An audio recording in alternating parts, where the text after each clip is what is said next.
आज हमारे में अध्ययन करेंगे अमीर खुसरो। अमीर खुसरो का वास्तविक नाम था अबुल हसन यमीनुद्दीन अमीर खुसरो। क्या नाम था?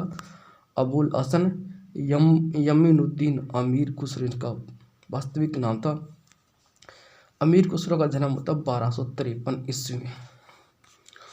कब होता? 1253 ईस्वी में अमीर खुसरो का जन्म होता है। कहाँ होता? उत्तर प्रदेश के एटा जिले के पटियाली गांव में इनका जन्म होता है। कब? 1253। किसका? अमीर खुसरो का जन्म होता है तथा इनका देहांत। अब देखो 1225 उल्टा कर दो, क्या करेंगे? इस एक को पहले रखेंगे, 3 ले आएंगे और 2 और 5 ऐसे कैसे जाएंगे? 1325। जो 1253 को जिसका जन्म होता है उसका 3 आगे ले आएंगे तो यह हो जाएगा 1325, यानी मृत्यु होती है इनकी 1325 में। कब होती? 1325 में इनकी मृत्यु हो जाती है। अब इनकी मृत्यु 1325 में होती है तो सदी कौन सी होगी?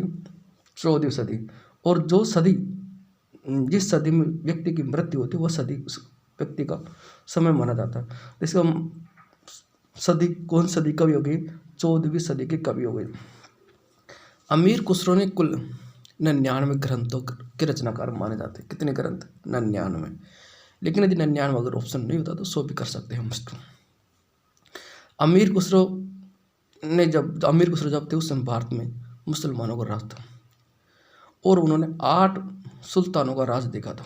कितने सुल्तानों का? 8 सुल्तानों। जो उस समय दिल्ली पर 8 सुल्तानों ने राज किया था अमीर खुसरो के समय। अब अमीर खुसरो कहते हैं मनोरंजन और रसिकता के कवि माने जाते हैं, यानी लोगों का मनोरंजन कराते थे और प्रेम संबंधी अधिकतर बातें करते थे। तो ये हो गया मनोरंजन और रसिकता के कवि माने जाते थे अमीर खुसरो। अमीर खुसरो ने अपनी भाषा के लिए किस शब्द का प्रयोग किया? हिंदवी शब्द का प्रयोग किया। अमीर खुसरो ने अपनी भाषा के लिए कौन शब्द का प्रयोग किया? हिंदवी शब्द का प्रयोग किया और यह नाम इसको हिंदवी नाम दे दिया, हिंदी। अमीर खुसरो को हम कहते थे तोता ये हिंदी या तूते हिंद भी कहा जाता था। क्या कहते थे? अमीर खुसरो को तोता ये हिंदी या तूते हिंद भी कहा जाता था। एक पंक्ति उसमें पता चलता है कि चू मन तूते हिंदम अर राष्ट्र पुरुषे जे मन हिंदुई पुरुषता नाज गोई। ये किसकी है? ये अमीर खुसरो की है। ये तूतिए हिंदम आजादी, ये पंक्ति उनके सीधा असर देखनी किसकी पंक्ति है? अमीर खुसरो की पंक्ति है। तूती, तो तूते किसे कहते? तूते हिंदम या तूते हिंदी किसे कहते थे? अमीर खुसरो को। तो यहाँ हिंदुई या हिंदम या तूते ऐसा कोई शब्द मिल गया तो पंक्ति किसकी मानी जाएगी? अमीर खुसरो की। आशिका जो इनकी मसनवी है उसमें इन्होंने हिंदी की जो खुलकर प्रशंसा की है। आशिका प्रश्न पूछा जा सकता है कि आशिका किसकी रचना है? तो आशिका किसकी है? ये आशिका है अमीर खुसरो की। क्या आशिका? एक मसनवी है और आशिका के अंदर इन्होंने हिंदी की खुलकर प्रशंसा की है। किसने? अमीर खुसरो ने। अमीर खुसरो ने हिंदी में ये लिखा, हिंदी के अंदर अमीर खुसरो देखो पहेलियाँ, मुकरिया, 2 शकुने, ढकोसले, राजले, ये सब इन्होंने हिंदी में लिखा है। ये सब पहेलियों के ही रूप होते हैं, यानी पहेलियों के ही रूप है। का क्या क्या? मुकरिया, 2 शकुने, ढकोसले, राजले या सॉरी गजले, राजले नहीं गजले, ये सब क्या ही इनको ये क्या है? पहेलियों के ही रूप होते हैं। अमीर खुसरो ने मुख्य तौर पर पहेलियाँ लिखी है और उन पहेलियों से छोटे छोटे बन गए, गजल बन गए, ढकोसले, मुकरिया ये बन गए। अमीर खुसरो ने मसनवियाँ भी लिखी है। क्या लिखी है? मसनवियाँ भी लिखी। किसने? अमीर खुसरो ने लिखी है। यह मसनवियाँ राजनीतिक इतिहास ग्रंथ है। मसनवियाँ क्या? राजनीतिक इतिहास ग्रंथ। पूछा जा सकता है कि अमीर खुसरो की जो मसनवियाँ क्या? राजनीतिक इतिहास ग्रंथ है। और जो मसनवियाँ लिखी थी वो मसनवियाँ हिंदी में नहीं थी, इनका हिंदी से कोई समझ था, बल्कि फारसी भाषा में और फारसी लिपि में लिखी गई थी मसनवियाँ। ये प्रश्न पूछा जा सकता है कि मसनवियाँ किस भाषा में लिखी गई है? तो फारसी भाषा में, लिपि फारसी, हिंदी में मसनवियाँ नहीं है। हिंदी में तो पहेलियाँ, ढकोसले, गजल ये हिंदी के अंदर है। अमीर खुसरो हिंदी के कवि होने के साथ साथ प्रसिद्ध इतिहासकार और संगीतज्ञ भी था। अब इतिहासकार कैसे था कि जो मसनवियाँ थी वो इतिहासकार ग्रंथ था, इसलिए क्या प्रसिद्ध इतिहासकार हो गया।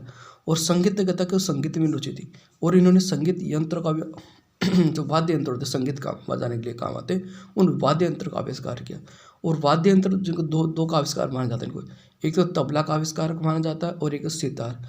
सितार क्या होता है कि वीणा और तंबूरा दोनों को मिला करके सितार का आविष्कार किया था, किसने? अमीर खुसरो ने। तो इनको किस वाद्य यंत्र का आविष्कार, तबला और सितार का आविष्कार किसको माना जाता है? अमीर खुसरो को माना जाता है। सितार क्या होता था कि जो वीणा होता, हम भारत में वीणा होती थी, और तंबूरा जो फारसी में होता था, उन तंबूरा और वीणा को मिला करके इन्होंने एक नए वाद्य यंत्र का आविष्कार किया और उसका नाम था सितार।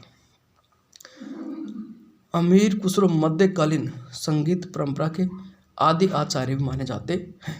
यानी मध्यकाल के, अब मध्यकाल में तो था ही, सुल्तानों का समय था उस समय, मध्यकाल की भक्ति मध्यकाल का समय था उस समय।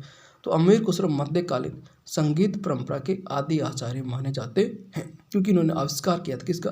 तबला सितार का। तो संगीत तक में आ गया। तो आदि आचार्य माने जाते हैं मध्यकाल के। कौन पूछा सकता कि मध्यकालीन संगीत परंपरा के आदि आचार्य किससे माना जाता? तो उसका नाम है अमीर खुसरो। अमीर खुसरो ने भारतीय एवं ईरानी, अब पारसी का ईरान भारतीय एवं ईरानी रागों को मिला करके अमीर खुसरो ने एक नई राग का आविष्कार किया। और कौन कौन से राग का आविष्कार किया उसने? तिलक, सनम और भोर। तिलक, सनम और भोर, ये तीन, तिलक, सनम और भोर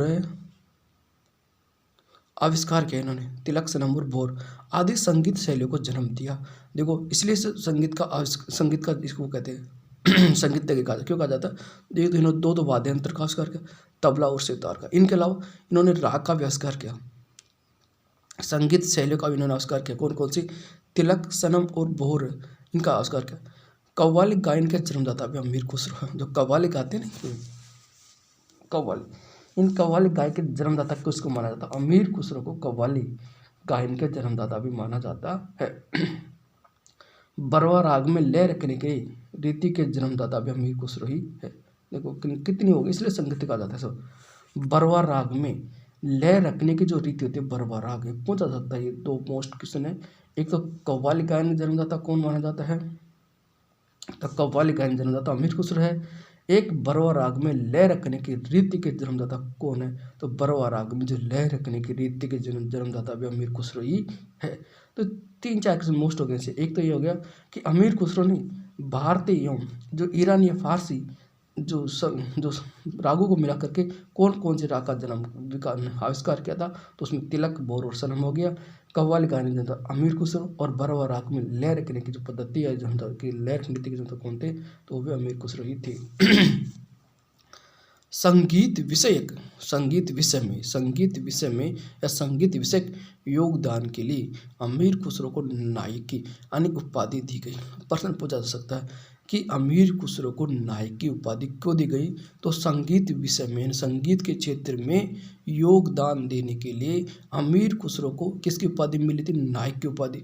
और ये नायक की उपाधि किसने दी थी? उस समय के सुल्तान थे अलाउद्दीन खिलजी। वो अलाउद्दीन खिलजी के दरबार में इसको नायक की उपाधि दी गई। क्यों दी गई थी? क्योंकि संगीत के क्षेत्र में इनका विशेष योगदान होने के कारण। अमीर खुसरो के गुरु था, अमीर खुसरो गुरु का नाम था चिश्ती संत निजामुद्दीन औलिया। सूफी संत थे, उनका नाम है निजामुद्दीन औलिया। निजामुद्दीन औलिया कौन थे?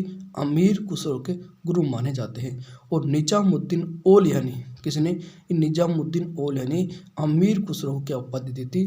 तुर्कलाहट की तुर्कलाहा की उपाधि दी। तुर्कलाहा की उपाधि दी थी निजामुद्दीन औलिया ने अमीर खुसरो को।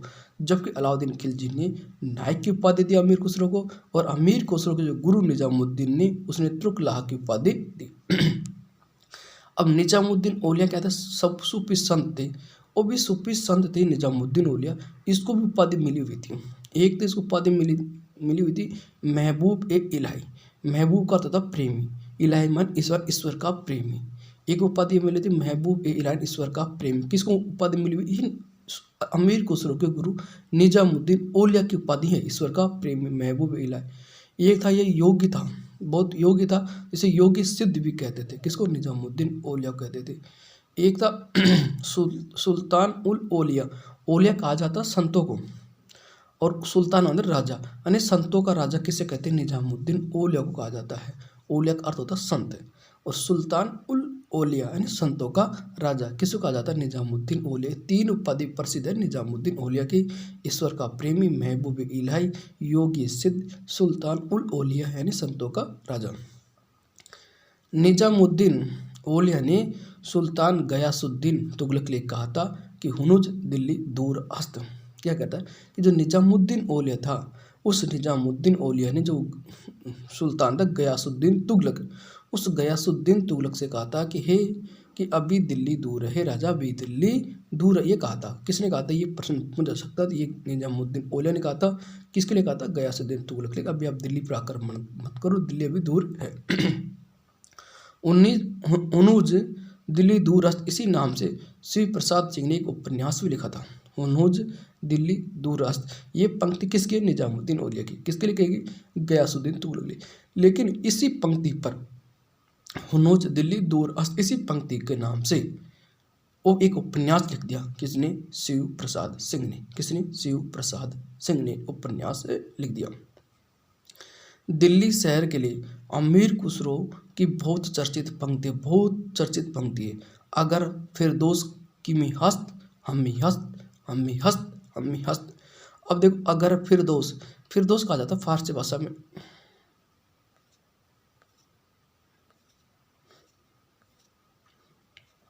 फिरदौस कहा जाता फारसी भाषा में। फिरदौस कहते हैं स्वर्ग को। किसे कहते हैं? स्वर्ग। अगर स्वर्ग और इसका अर्थ क्या हो गया? अगर कहीं स्वर्ग है तो यही है, यही है, यही है। हम हस्त करता तो यही है, हम हस्त यही है, हम हस्त यही है। यदि कहीं स्वर्ग है तो यही है। कहाँ पे? दिल्ली। ये दिल्ली शहर के बारे में किसने कहा था? अमीर खुसरो ने। अर्थात यदि पृथ्वी पर कहीं भी स्वर्ग है तो यही है, यही है, यही है। ये प्रश्न पूछा जा सकता है कि अगर फिरदौसी की मी हस्त अम्मी हस्त अम्मी हस्त अम्मी हस्त, ये पंक्ति किसकी है? तो ये पंक्ति अमीर खुसरो की है। और किसके बारे में कहा गया? दिल्ली शहर के बारे में कहा गया है। और जो यह वाक्य है, अगर फिरदौसी की मी हस्त अम्मी हस्त अम्मी, ये वर्तमान में कहाँ पे लिखा हुआ है? दिल्ली का जो लाल किला, उस लाल किले के अंदर एक दीवान आम है, उस दीवान आम पर यह वाक्य लिखा हुआ है। ये किसका वाक्य है? अमीर खुसरो का वाक्य है। ठीक है।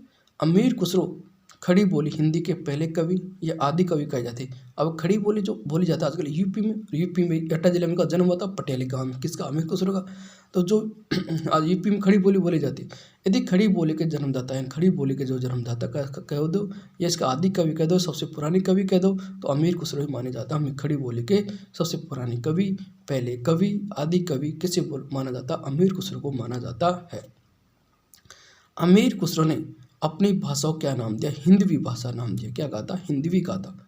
ये अमीर खुसरो ने कहा था कि अमीर खुसरो ने अपनी भाषा को क्या नाम दिया? हिंदवी पर नाम दिया था। फारसी भाषा में मिशन मसले में लिखी थी, जो लिखी इतिहासकारी ग्रंथ था वो। अमीर खुसरो के एक रचना का नाम है खालिक बारी। एक खालिक बारी रचना, ये प्रश्न कई बार पूछा गया कि खालिक बारी किसकी रचना है? ये अमीर खुसरो की रचना। खालिक बारी है क्या? एक शब्दकोश है। क्या खालिक बारी क्या है? शब्दकोश माने अलग अलग भाषाओं के शब्दों का एक जगह संग्रह किया गया, शब्दकोश बनाया गया। तो खालिक बारी किसकी रचना है? अमीर खुसरो की। यह एक शब्दकोश असल में खालिक बारी में। अब देखो इसमें किस किस भाषा के शब्द हैं। मेन रूप से देखो, उस समय हिंदी के शब्द होंगे, हिंदी की भाषा थी तो हिंदी के अपने आप होंगे। किस देश का था? यह ईरानी था। ईरान कौन सी भाषा? फारसी। फारसी भाषा अपने आप शब्द आएंगे। इसके अलावा अरबों की अरबी भाषा के शब्द भी थे। समानार्थी शब्द का कोश ग्रंथ, इसमें 2 फायदे हुए। अब इससे क्या क्या फायदा हुआ? खालिक बारी में शब्दकोश तो था, किन की भाषा का शब्द था? एक तो भारत में था तो हिंदी तो उनकी भाषा थी, तो हिंदी खूब लिखा था। एक मूल रूप से भाषा उनकी भाषा थी फारसी, ईरान का था तो ईरान में चलती थी फारसी भाषा शब्द हो गया। और एक अरबी भाषा भी इनके शब्द थे। अब इन शब्दों से क्या हुआ?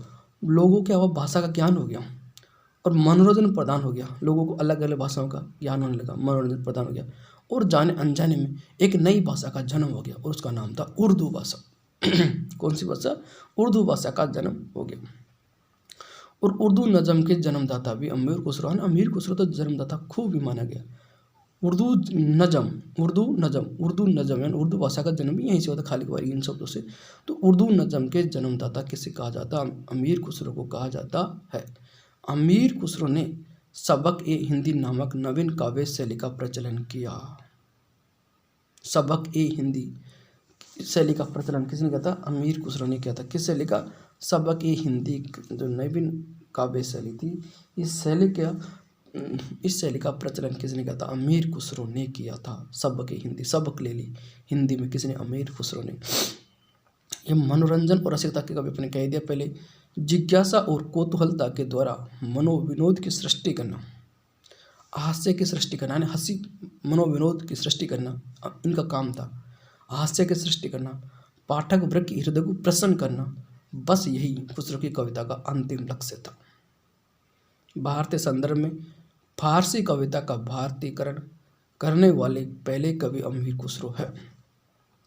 भारतीय संदर्भ में फारसी कविता का भारतीयकरण करने वाले पहले कवि अमीर खुसरो है। गजल की एक पंक्ति में फारसी भाषा व दूसरी पंक्ति में ब्रज भाषा मिश्रित खड़ी बोली का प्रयोग अद्भुत बन गया है। वापस देखो कि गजल की एक पंक्ति में फारसी भाषा व दूसरी पंक्ति में ब्रज भाषा मिश्रित खड़ी बोली का प्रयोग अद्भुत बन गया है। अब एक इसका है कि जे हाल मिसकी मगुन तगाफुल दुर्राय नैना बनाए बनिया किताब हिजरा ने दाए दारम ए ना कही लगाई लेऊ छतिया। ये पंक्ति इसकी इसके यह भाषा का रेखता रूप कहलाता। कौन सा रूप हो गया भाषा का? ये रेखता रूप हो गया। रेखता का शाब्दिक अर्थ गिरा हुआ है, जिस भाषा का कोई उच्च दर्जा नहीं है, छोटी भाषा थोड़ी सी है, भाषा का गिरा हुआ रूप कहते हैं, यानी गिरा हुआ रूप है। ये हाल मिस्किन मगुन तगा फुल दुर्राए नैना बनाए बतिया किताब हिजरा ने दारा में जा कर लगा हे छतिया। तो ऐसे थोड़ी सी भाषा का थोड़ी गिरा हुआ रूप है, इसमें परिवार के साथ बैठ के भी इस ऐसे रूप का प्रयोग नहीं कर सकते, इसे गिरा हुआ कहते हैं, रेखता कहते हैं, रेखता रूप है। और रेखता का शाब्दिक अर्थ होता है गिरा हुआ रूप। राम कुमार वर्मा ने अमीर खुसरो अवधि का प्रथम कवि का, ये भी प्रश्न आ गया। राम कुमार वर्मा, डॉक्टर राम कुमार वर्मा, इन्होंने राम कुमार वर्मा ने क्या कहा? अमीर खुसरो को अवधि का प्रथम कवि कहा है। ईश्वरी प्रसाद सिंह ने अमीर खुसरो कवियों में राजकुमार कह दिया। ये हो गया। देखो ईश्वरी प्रसाद सिंह कवियों में राजकुमार किसे कहा था? अमीर खुसरो को। राम कुमार वर्मा ने अवधि का प्रथम कवि कहा। जबकि एक और है धनवान राजकुमार कवि, भारतीय दर्शन खूब धनवान पैसे वाला था, इसलिए धनवानों का राजकुमार किस कवि का? धनवान राजकुमार कवि कहा जाता है, भारत हरिश्चंद्र कहा जाता है। जबकि अमीर खुसरो को कवियों में राजकुमार ईश्वरी प्रसाद सिंह ने कहा था। अमीर खुसरो आदिकाल के ऐसे कवि हैं जिनके यहाँ पर भारतीय और इस्लामिक परंपराओं का सर्वाधिक समन्वय मिलता है। यदि कोई ऐसा कवि है जहाँ पर दोनों इस्लाम के भी और भारत के दोनों का समान योगदान मिले या उनका समन्वय मिले, तो वो अमीर खुसरो ही है। अमीर खुसरो ने दो छंद है, अमीर खुसरो के दो छंद है या दोहा है। देखिए क्या है कि सजन सकोरे जाएंगे नैन मरेंगे रोए और विदना ऐसी रैन कर भोर कभी न हुई। ये अमीर खुसरो की है। इस पंक्ति के द्वितीय रचनाकार कलंदर माने जाएंगे अगर ऑप्शन में अमीर खुसरो नहीं है तो। ये पहले सजन सकोरे जाएंगे नैन मरेंगे रोएंगे विदना ऐसी रैन कर के भोर कभी न हो। ये पंक्ति है भोर माने तो सुबह, तो ये अमीर खुसरो की। लेकिन यदि अमीर खुसरो ऑप्शन नहीं आता कलंदर माना जाएगा। गोरी सोवे सेज पर मुख पर डाले केस चल खुसरो घर आपने रहन भाई चौदेश। ये पंक्ति अमीर खुसरो की। ये पंक्ति कब गई थी? जब निजामुद्दीन औलिया की मृत्यु हो गई थी, गुरु की मृत्यु। निजामुद्दीन औलिया की मृत्यु होने पर अमीर खुसरो ने दुखी होकर ये लिखा था कि गोरी सोवे सेज पर मुख पर डाले केस चल खुसरो घर आपने रहन भाई चौदेश। अमीर खुसरो की कविताओं पर सूफी प्रेम का प्रभाव देखा जा सकता है। सूफी प्रेम का प्रभाव कि कागा चुन चुन के खाइए, ये हुई नैन ये खाइयो, ये है पीऊ मिलन की आस। अमीर खुसरो की मसनवियाँ, ये मसनवियाँ क्या थी? आपने पता था कि इतिहासकारी ग्रंथ है। तो मसनवियाँ कौन कौन सी? किरान उस साधीन प्रथम मसनवी है और अंतिम मसन का नाम है तुगलक। अंतिम मसनवी का नाम है तुगलक है। ये इतिहासकारी ग्रंथ फारसी भाषा में है। अन्य मसनवियाँ मिफ्ता उल फुतू है, मिफ्ता उल फुतू है। ये किसकी मसनवियाँ? अमीर खुसरो की। खजाइन फुतू है तारिक अलाई, इसमें अलाउद्दीन खिलजी की विजय का वर्णन मिलता है। इसी मसनवियों में अमीर खुसरो ने बताया कि शतरंज के खेल का आविष्कार भारत में हुआ है। नुह सिपियर, इसमें भारत की प्राकृतिक परिस्थितियों का बहुत मनोरम वर्णन किया गया है। किसमें? नुह सिपियर में। इसमें भारत के अनेक बोलियों का उल्लेख मिलता है। किसमें? नुह सिपियर में। आशिका, इसमें अमीर खुसरो ने हिंदी की प्रशंसा खुलकर की आशिका के अंदर अमीर खुसरो ने हिंदी की खुलकर प्रशंसा की है। किसने आशिका की रचना है? अमीर खुसरो की। डॉक्टर राम कुमार वर्मा ने अमीर खुसरो के यहाँ पर पहलों के 6 प्रकार बताए हैं। डॉक्टर राम कुमार वर्मा ने अवधि का प्रथम कवि भी अमीर खुसरो को ही बताया है। अंतरा लिपि का पहेलियाँ, ये बताए 6 प्रकार के। तो एक अंतरा लिपि का पहेली, जिस पहेली का उत्तर उसी पहेली में अंदर छिपा उस अंतरा लिपि का पहेली कहते हैं। अमीर खुसरो की पहेली थी, उन पहेलियों के 6 रूप बताए किसने? डॉक्टर राम कुमार वर्मा ने।